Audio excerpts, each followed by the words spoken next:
This is a KOAA News 5 special presentation. Thank you for joining us for this special edition of News 5. I'm Brett Forrest. Here at News 5, we are committed to standing up for what's right by listening to you and helping you navigate the challenges you face every day.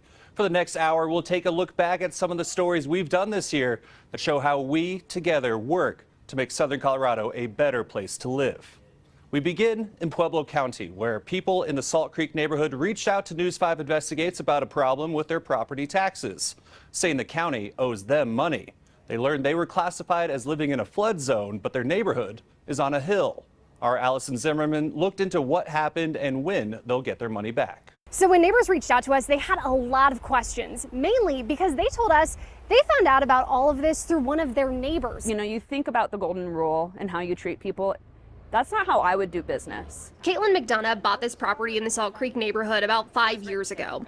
Last year, she purchased another home in the county, which means she's getting more than one tax bill. I kind of noticed that those two property amounts, the property taxes were almost the same, even though this property is much, much smaller, square footage wise and the parcel size. To her surprise, the difference between the two was about $500. She expected it to be more. That's when I started going like line by line through the tax document. You can see back in 2021, 2022, and 2023. She noticed she was paying hundreds of dollars to the Pueblo Conservancy District for this home.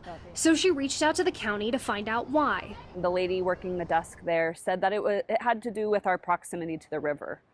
And I was like, oh, okay, that's kind of weird because we're not really that close to the river. Not only is this street about half a mile from the Arkansas River, it's also on a hill.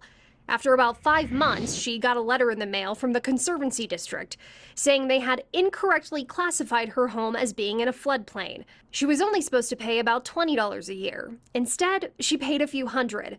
They refunded her nearly $900 for mischarging her the past 3 years. For some reason, they capped it at 3 years.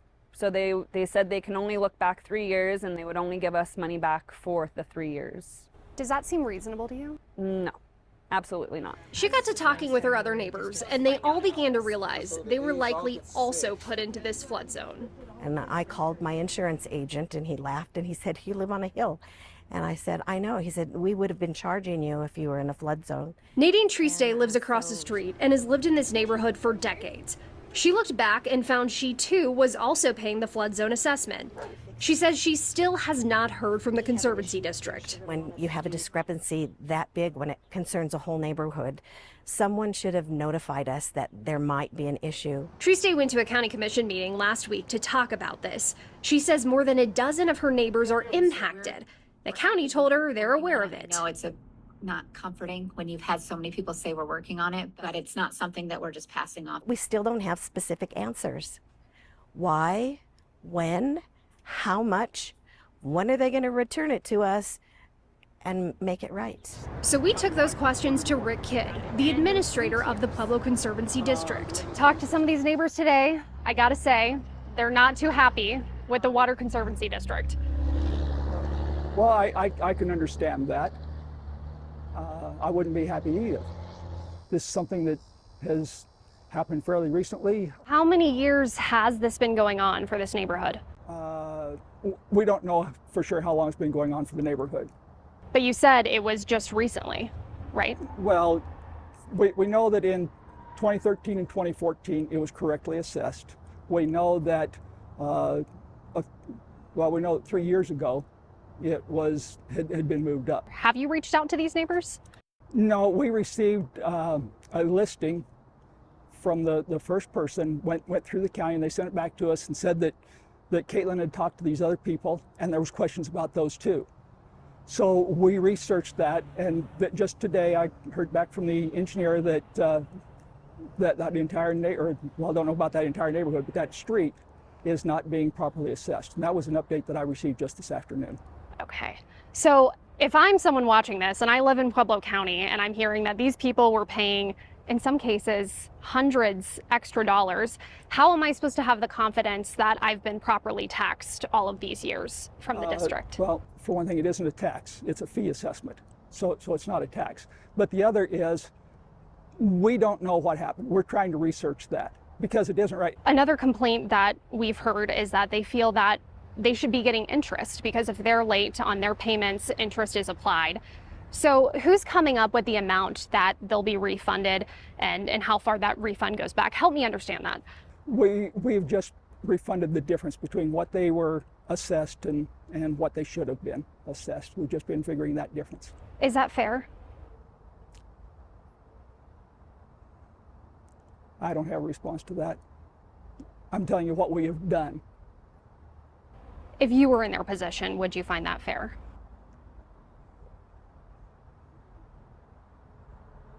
I don't know. How come? If I was in that position, I'd feel grateful that somebody was trying to make it right. How do you know that there possibly aren't more neighborhoods that have been impacted by this? And should there be an audit or something done? That's why we're trying to get the information from the county. Okay. Because again, we haven't had any mapping. We hadn't known that there was a concern until this came up. And this area is well outside of the floodplain. And now we have asked the county for their maps and their basis of why they're doing that, or what happened and what changes are. We're trying to do the research to find out. So, when could the neighbors in Salt Creek see the money refunded back to them? We have a board meeting on the 27th or 28th, whatever that Wednesday is, and my goal is to have checks made ready for signature on that margin between what was assessed and what should have been assessed. Have those ready at the board meeting on the end of the month. This past year, I paid a lot more than that. Back in the neighborhood, they're all hoping to see a check in the mail in the near future. It took them 5 months to correct hers, as long as it should take to correct ours. Well, Simple. I'm hoping as soon as possible. I'd like to know by September. So whether all these neighbors see their money a month from now or 5 months from now, we'll continue to stay on top of this and let you know what happens. In Pueblo County, Allison Zimmerman, News 5. After that story aired a few weeks later, we learned the Pueblo Conservancy District decided to look into the entire county for misclassifications. Here's Allison Zimmerman's follow-up story. I went through every one of your minutes. There were some tense moments at this meeting for the Pueblo Conservancy District this week. If for some reason there was a flood in Pueblo, we would wait till you all as you go by. People who live in the Salt Creek neighborhood say they have been overpaying fees to the district for nearly a decade. My wallet takes a big hit when I overpay on something that I've been charged unnecessarily. So that's how I feel. I don't want to be angry, but I will be persistent. Laura Lopez Heckhausen grew up in the Salt Creek neighborhood she now calls home. It's a good, solid neighborhood, and the majority of us are retired, and there are some new people moving in, buying houses and moving in. So we want them to be a part of the neighborhood too. It's the close-knit nature of the neighborhood that led to them realizing they've been paying more than they owed. As we told you earlier this month, this all started from one neighbor, Caitlin McDonough, recognizing the error after she purchased another property in the county. She got a refund for the last 3 years, and word spread to her other neighbors. They showed up at this meeting to ask the district their questions. I don't want you to leave saying that the conservative district is blaming the county for everything. This is a human error. Earlier this month, the district administrator, Rick Kidd, told us his hope was to have checks to these neighbors by the August meeting. That did not happen. The district says it's now looking at the entire county. In a letter sent to homeowners after the meeting this week, the attorney said the board will be paying interest to homeowners. They believe the error goes back to 2015, but are working to confirm this for each property. The letter also said homeowners will be paid interest at a rate to be determined by the board, but said the interest rate will not exceed 12%. Homeowners say they will not stop showing up to meetings until they get this issue resolved. The anger doesn't get you anything. Persistence does. Neighbors still don't have an exact timeline on when they might see their money. We'll continue to follow up and let you know what happens. In Pueblo County, Allison Zimmerman, News 5. We are happy to report those people in the Salt Creek neighborhood did get their money back with interest, as promised. It's become a common sight, trash piling up under I-25 at Nevada Avenue in Colorado Springs. I'm Megan Cloherty, and we got these photos of trash from under the overpass from a viewer who wanted to know what's being done about it. As the city struggles to keep up with the trash generated by nearby homeless encampments, I took the question to the city and to CDOT, who owns the land, to ask when it plans to step up the cleanup. Empty chip bags, used cups, plastic bags, rolling in the breeze until they come to rest in piles under I-25 at Nevada Avenue. It's just a problem, and it's really ruining our city. Maren Gold says it's marring the beauty of the city. And as homeless encampments under the highway continue to generate trash, she says Spencer's Market is seeing fewer return customers. They see that, they experience it, they're more than likely not going to come back. So it definitely puts a sour taste in their mouth coming on this area, this part of town. Periodically, the Colorado Springs Police 6-member HOT team will come through and clear encampments, as it's illegal to camp in the city. The property in question under the viaduct, if there's camping happening under there, we will go enforce it because camping is illegal on private property, no matter who owns it. As News 5 has previously reported, police team up with neighborhood services who clear the debris left behind. So the city knows that by following the HOT team around city services, there's just a constant, it's almost like playing a game of whack-a-mole, trying to citywide, along our creeks and in parking lots and in certain areas, keep up with this issue. But that's just it. They can't keep up. So we took the problem to the other party responsible for keeping this area clean, the landowner. That area underneath is ours because we would have to maintain bridge safety. Amber Shipley with the Colorado Department of Transportation says it relies on its contracted maintenance crews to alert them when the area at I-25 in Nevada needs cleared of trash. CDOT also responds to complaints filed by neighbors. So if you're cleaning up on a as-needed basis, and this is the way it looks, it clearly isn't working. Well, unfortunately, it's if you travel along I-25 from Pueblo to Monument and you see the amount of trash on the highway, our crews are out there, the Center for Employment Opportunities, we contract with them.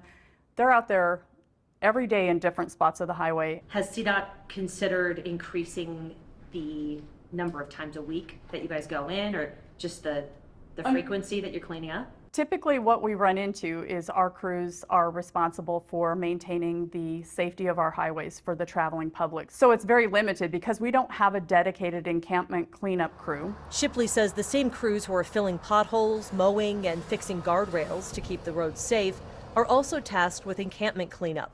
And there's no defined cleaning schedule. I have heard that in Denver, where they're also, this is not a Colorado problem, it's everywhere, right? But in Denver, which is the next biggest city from us, there is a cleanup at homeless encampments every day by CDOT. And I'm wondering if that's something that they would consider doing in Colorado Springs. I would have to talk to headquarters and see what any plans are for that going into the future. Okay, but as far as we know right now, there's no plan on I'm not aware of anything, no. CDOT is responsible for hundreds of acres across the state and says its maintenance budget has not increased in years. Interestingly, Shipley says when they put trash cans and dumpsters on the land, they become dumping sites and create more of a problem. As we mentioned, CDOT also responds to reports made by residents. So you can find the fast way to do that on our website, KOAA.com. Megan Cloherty, News 5. We will continue to take your concerns to those responsible for making changes, so keep reaching out to us. One big problem in our community has been the dozens of smash and grab burglaries. A little later, how leaders are coming together to find solutions. Another big concern are our roads. Up next, the result of having your voices heard. From reckless drivers to speeding to bumps in the road, all constant issues around southern Colorado. In one case, excessive speeding along Centennial Boulevard. One viewer who reached out to us wanted to know if law enforcement could do more to stop it. News 5's Peter Choi looked into this and found some answers. Imagine you hear this noise every day.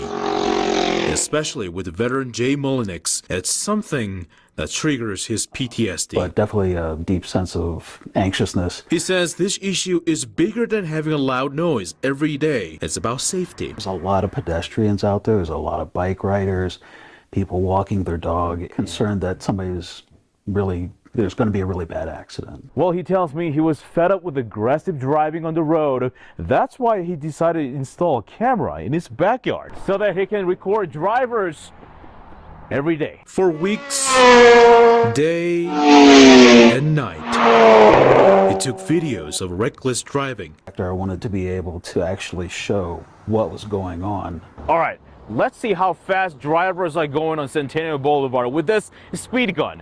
I do want to show you, this is not what officers are using, but it will tell you if drivers are going over speed limit. On the road with 35-mile-per-hour speed limit, I saw several cars over 50 miles per hour. That's what one business between Centennial Boulevard and 30th Street sees it too. With the speeding, I definitely going down eastbound on Centennial. A lot of speeders coming around that corner and down that hill. It gets pretty bad sometimes. I brought this issue to the Colorado Springs Police Department. Driving really fast. And asked if it would be possible to have more speed enforcement to the certain area. Of course, if we're seeing an area that's, we're having more and more crashes in a specific area, we're going to be out there more patrolling, making sure that people are driving the correct speed limit. But that could be challenging with the limited resources. Dangerous driving behavior all across the city. It's not just in this one area. And so we have to be strategic with how we plan enforcement. Jay, let me ask you this. Moving forward, what would you like to see in the future? I know that the cops can't be out there all day, but maybe a speed camera or something that just brings attention to the fact that we know that you're driving this fast. In Colorado Springs, Peter Choi, News 5.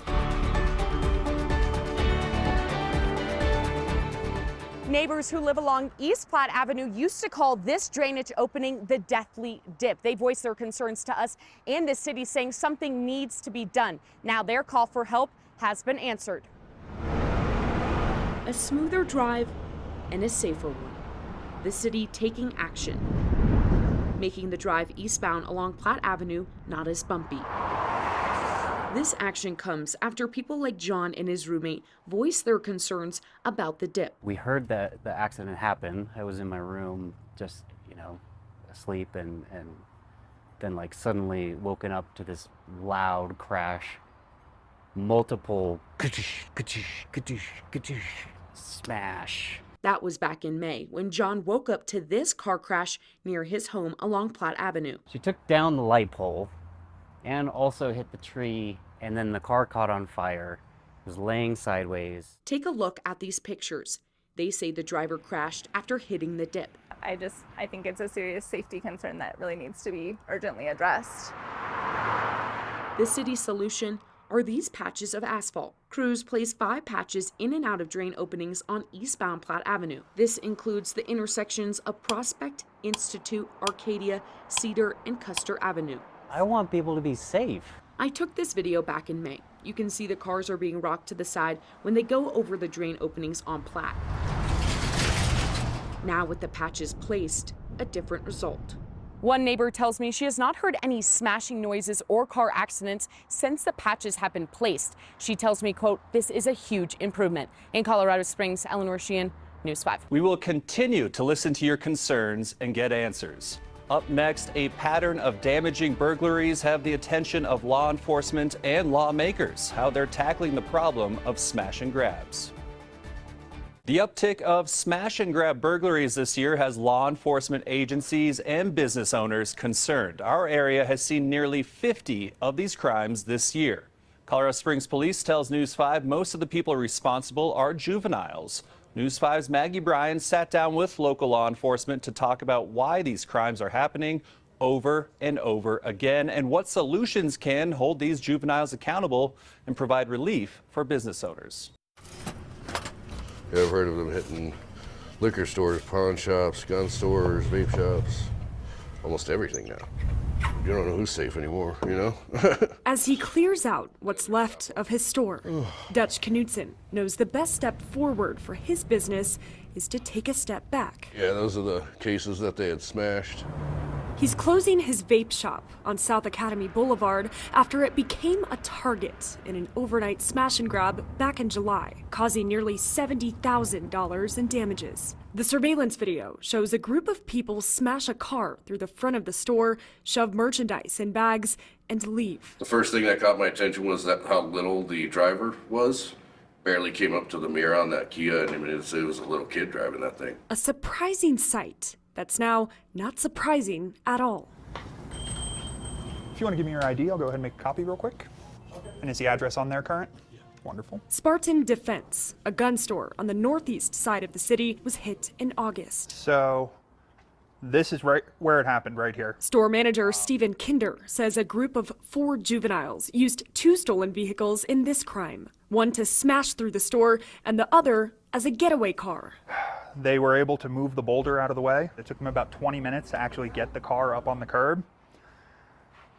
They rammed the wall right here. It took 4 hits. He says the suspects stole 15 guns. This is a very, very, very serious thing that they're doing. A very serious crime that keeps happening. Police say so far this year, there have been 40 smash and grab burglaries across the city, including a few in unincorporated El Paso County. Most of them have happened along Academy Boulevard. Police say juveniles are suspects in the vast majority of these burglaries, with almost all of them involving stolen Kias or Hyundais. So far, CSPD says officers have identified 19 juvenile suspects and arrested 11.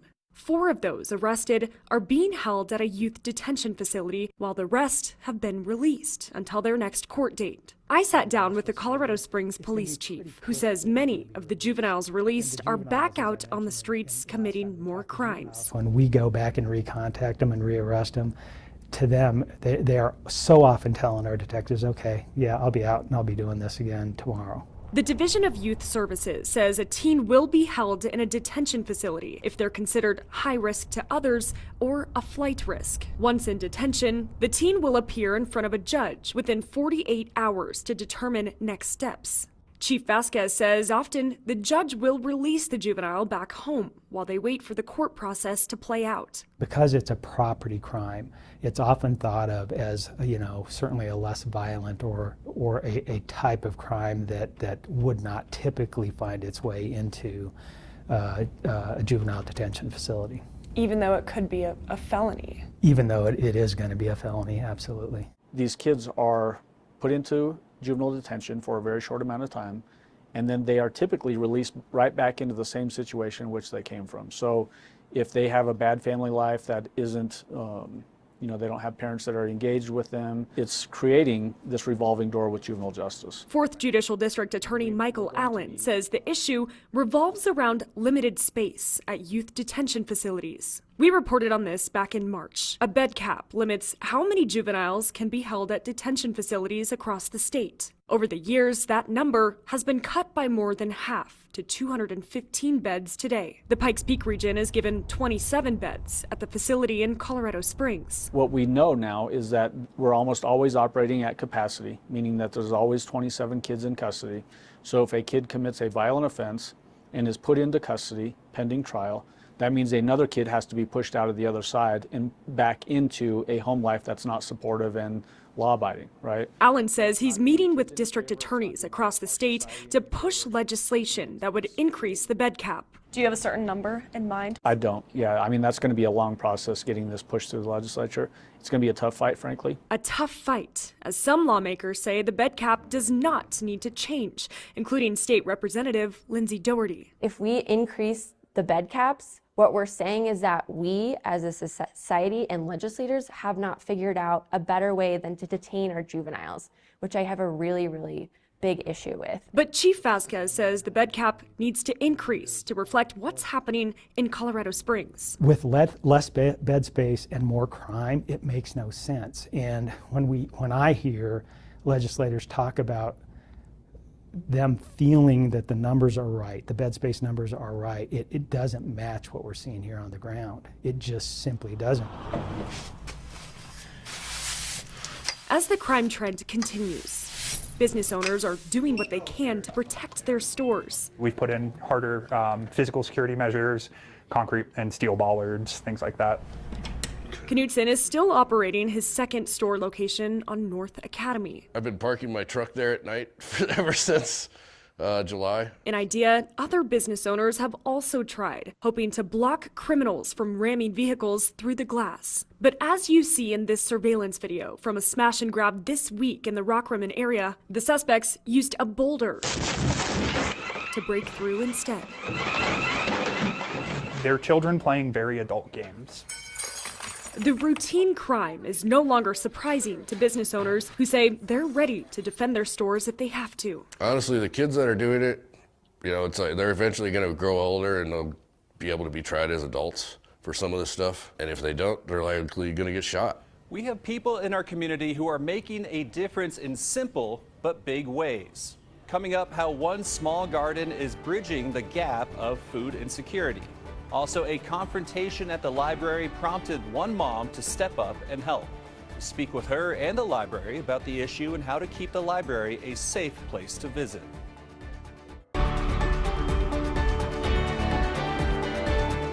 I'm Bree Groves. Pikes Peak East Library has been making the rounds on social media after a mom posted that she and her autistic daughter were kicked out of the library for being too distracting. The library says it's an advocate to special needs families. So I wanted to dig deeper into the incident. The mom tells me they were kicked out for being too loud. As a mom to young kids, it caught my attention. So we met, we talked, and we started looking for solutions together. Danetta's 6-year-old daughter has autism. Certain situations trigger her, and when those hit, she runs. Bugs are a big one. And a Miller moth happened to fly by her during an event at East Library. It set her into an autistic meltdown. Danetta went into the library to calm her and keep her from taking off, but couldn't get her to stop crying and says she was told to leave. They didn't offer her any solutions. I found out that they made some very disparaging comments towards her. Like what? She said, well, can you help me? And he said, no, get a social worker. Lauren immediately went back in to be the voice for Danetta, while Danetta could not. Lauren says she confronted the staff about their ADA, or American Disabilities Act policy, meant to protect people with disabilities in places like libraries. The head security guard didn't seem to know what ADA was. When I referenced that term, she seemed confused. Told me I could file a complaint on a comment card, and that was the end of our interaction. That's when Lauren reached out. She got me in touch with Danetta, and while Danetta was very uneasy about going on camera, she agreed to talk on the phone, still shaken up. I honestly have been just a little scared to just take her out to even like new places, or like I'm always like, okay, so what if she has a breakdown again? And it's just been a little scary for me. The Facebook posts that brought the two together, one where Danetta reached out to thank a stranger that day. In a separate post, Lauren looking for the mother she believes had her rights violated. Danetta saw the post, and so did the East Library. We saw it, and immediately the director of branches said, I'm writing up a response. I sat down with Denise Abbott, the Chief Communications Officer for the Pikes Peak Library District, who has a different perspective from security. Ask them to go outside the doors so that the sound was not echoing into the library, so that people were not obstructed. So I dug deeper to find out what happened. I requested video from inside of the library that day. They denied my request, citing the privacy of users' records. You can see here the view of what happened would have been clear, except the head of security also told me those cameras were not recording that day, and what they did have was from a distant camera, too grainy to make out. The mom has filed a complaint with the Department of Justice. The complaint cites a violation of Title III. That's public accommodations under the American Disabilities Act. Libraries are a part of this requirement, where people with autism must be provided with reasonable modifications and equal access in an inclusive setting. Do you feel like that was done here? Yes, because we would have reacted in the same way with any child. My understanding is that there was a younger child having an episode, the security guard wanting to keep the library safe, wanting to make sure there weren't any obstructions or disruptions. So these are sensory accommodation kits. Filled with noise-canceling headphones, light sensitivity glasses, fidget toys, and even weighted blankets. We have our rolling stool. We recently received these. And while at the library, we ran into Eddie Leone. We take special needs and autistic clients out in the community. East Library is a weekly stop for them. The staff is amazing. Anytime any of our members need any help, they're eager to help. The library also offers things like sensory story time and virtual tours. All accommodations, they say they encourage families with special needs to check out. So I asked Denise what she thinks the solution to this incident is. I want to speak to her and ask her, what can we do to make you feel comfortable in coming to the library again? We look for people like Lauren who advocate for others. Another example of this was earlier this year when a steamboat man threatened to shoot up a drag show, and the community rallied together to stop him. Honestly, I thought it was going to happen a lot sooner. Last month, John Noble Clark threatened to shoot up a drag show in Steamboat Springs, according to police records. It's scary when that safe space is disrupted and taken. The 28-year-old made those threats at the Sun Pies bar while a drag show with 80 people was happening at the nearby Schmiggety's venue. This is something that people look forward to in our, the LGBT community around here, so I don't think it would be fair, to them for us to just give up. Patrons and workers at Sun Pies overheard the threats and notified Schmiggety's security and police. Clark's roommate told police he had access to a hunting rifle. We have people in this community who knew people who died in Club Q, and so it's very raw for people who live here because it's very present and personal. According to the arrest report, Clark told police he potentially made comments about causing violence, and police arrested him. Now out on bond with weapons confiscated, court records show he faces a felony charge for inciting destruction of life or property. It feels nice that they have our back outside of this bar, and everyone took it serious. This month's Fresh Drag Show at Schmiggety's now billed as a night of drag delights and defiance. So after what happened in July, was there any point where you reconsidered and thought you should not have the drag show? No. And why not? We can't give in to that. We can't let that win. It's the way I see it. The next show promising to be the biggest yet, with a guest performance by Club Q performer Finn All Night. Finn knew 2 of the Club Q victims, the pain still fresh, but incidents like Steamboat a chance to channel their memories. Every performance that I do, I feel like they're with me. But especially in Steamboat Springs, I feel like this message that they have sent of hope and being unapologetically who you are. Taking the Steamboat Drag Show's message of defiance to heart. This is a good message to anybody who wants to say, oh, I'm going to go into these queer spaces and I'm going to cause violence and I'm going to tear them down. Well, now you have physical proof of that doesn't work. Because it didn't work here, it didn't work at Pulse, and it's not going to work in Steamboat Springs. We also have those neighbors who are actively making positive changes in our community. News 5's Bill Folsom about how church volunteers are helping to provide fresh food for people dealing with food insecurity. There is scripture that talks about having a good harvest and sharing the blessing. That's what they're doing here at Our Lady of the Pines Catholic Church. Whether you're religious or not, there is a lesson to learn. If you have an abundant garden, in a small way, you can help counter food insecurity in our community. Yeah, I think we'll get some more squash. Mother and son, Sherry and Tim Underwood, spent a lot of time working this little garden at their church. They represent many others in their parish who work here to grow fruits and vegetables. Wanted to grow it to give the produce away and give it to, those in need. The idea of a parish garden grew into a ministry mission. The goal is boosting fresh produce offerings at the Marion House Kitchen and Food Pantry. I just think, so many places, they get a lot of, the non-perishable foods that they really should have some fresh produce and to work with, to cook with and eat. Produce is one of the more difficult items to actually get, especially fresh produce in great condition. Marion House managers tell of a farmer showing up with a truckload of squash that went into several day-to-day meals at the soup kitchen. Over in the food pantry, small amounts of vegetables go to individuals. Donations can be large, small is also helpful. Every little bit helps. Every zucchini, every batch of carrots. We just had a case of plums come in the other week. The donations from the Our Lady of the Pines garden won't feed the entire community. The gardeners see it contributing to a greater cause.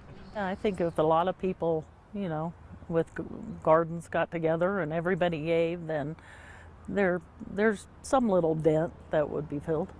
Too much, misshaped, odd sizes, that all works. Keep in mind, fresh also means fresh, so rotting, contaminated, infested, that cannot be passed on to others. In El Paso County, Bill Folsom, News 5. News 5 is committed to preserving our rich Western heritage and what makes Colorado, Colorado. A little later, we head to Pueblo County to show one cowboy's dedication to the sport of rodeo. But first, we'll take you to the pitch where the Switchbacks learn a new skill. We have a deep love for our sports teams here in Colorado, like the champion Colorado Springs Switchbacks soccer team. Earlier this year, they got a surprise visit from a group that helped them find a deeper appreciation for their sport.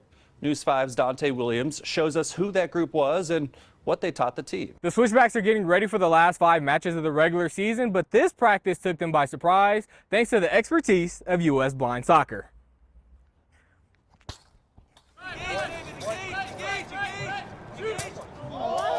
Alvaro Mora Arellano lost his vision at 3 years old, but in 2022, he made history by scoring USA Blind Soccer's first ever goal. I never thought, I never imagined that I will have the opportunity to play the sport that I love since I was little. The USA Blind Soccer team put the Switchback players to the test during activations. Players wore blindfolds and had to use the official blind soccer soundball. They quickly learned that the sport they play every day can be a lot harder without vision. You have to use your senses a lot more. There's some guys on the team who weren't too good at it, other guys were better. It's a whole new world, I can tell you that. Quite difficult. These guys have it down pretty well, and they were the pros out here today. I mean, it's completely different. It goes against everything that we're taught how to do in terms of scanning, knowing what's around you at every point of the field, being able to see that and play with vision. It's all completely different to them. So we had to rely on each other a little bit more on communication and listening to our teammates. Not only did this experience help the Switchbacks learn to communicate better with each other, but it allowed them to find a different type of appreciation for the sport as well. We got a little glimpse of their lives and what they deal with every day. And to try to do that and put it into a sport like soccer, where you need your eyes, you need all that. I think everyone on the team just kind of took a step back and really realized and appreciated what we have, and and at the level that we do it at. Alvaro expressed that he was very excited for the opportunity to teach the Switchbacks and to be an advocate for growing the game. I was very surprised when one of our goalies, Kyle, invited me to come and be part of it.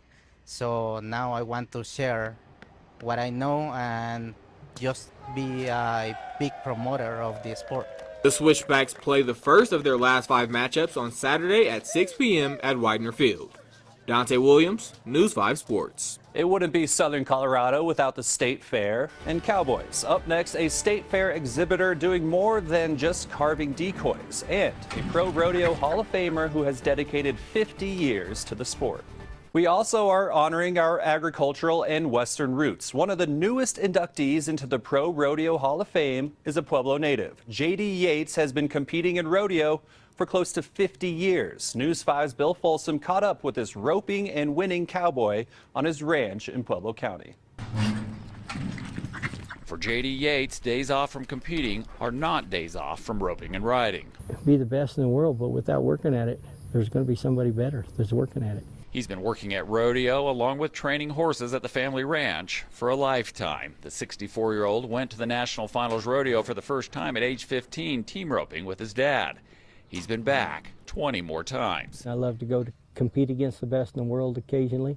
Just it's a driving force for me to keep my competitive spirit up.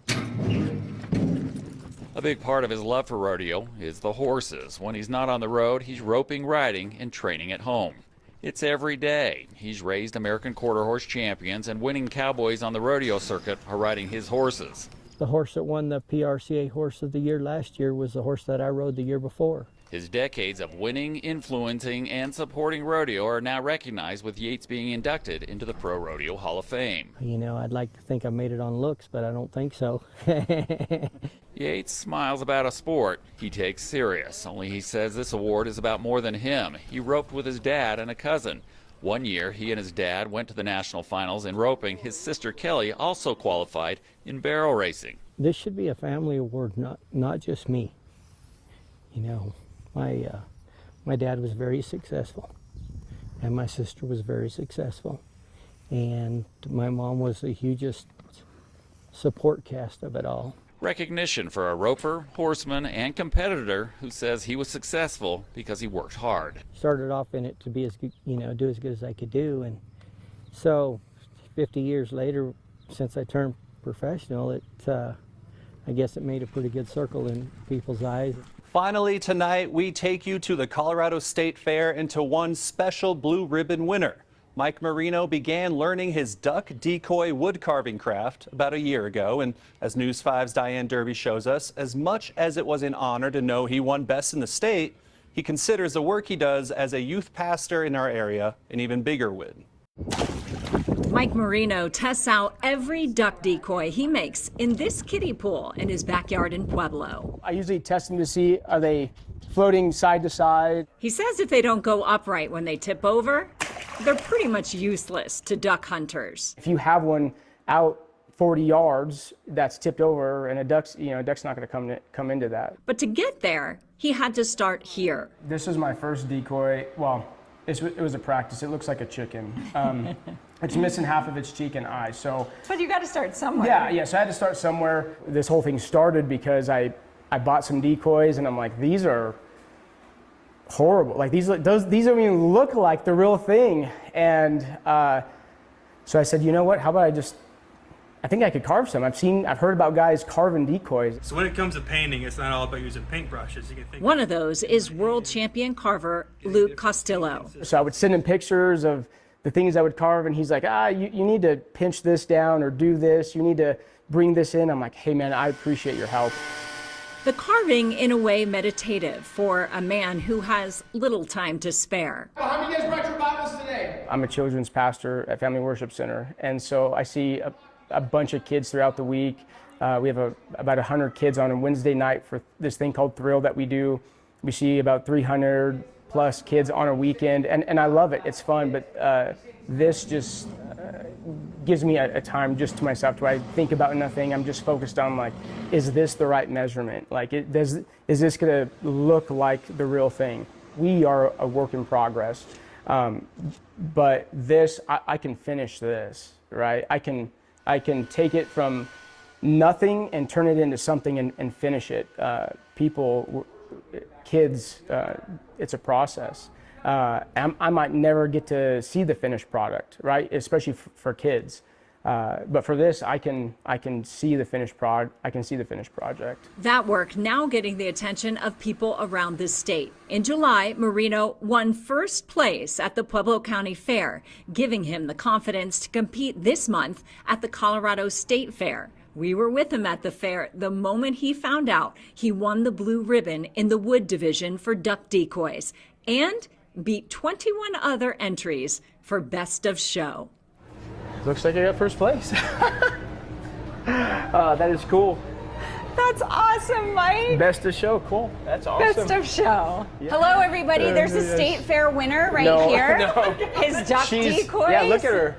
Check it out, No. right? No.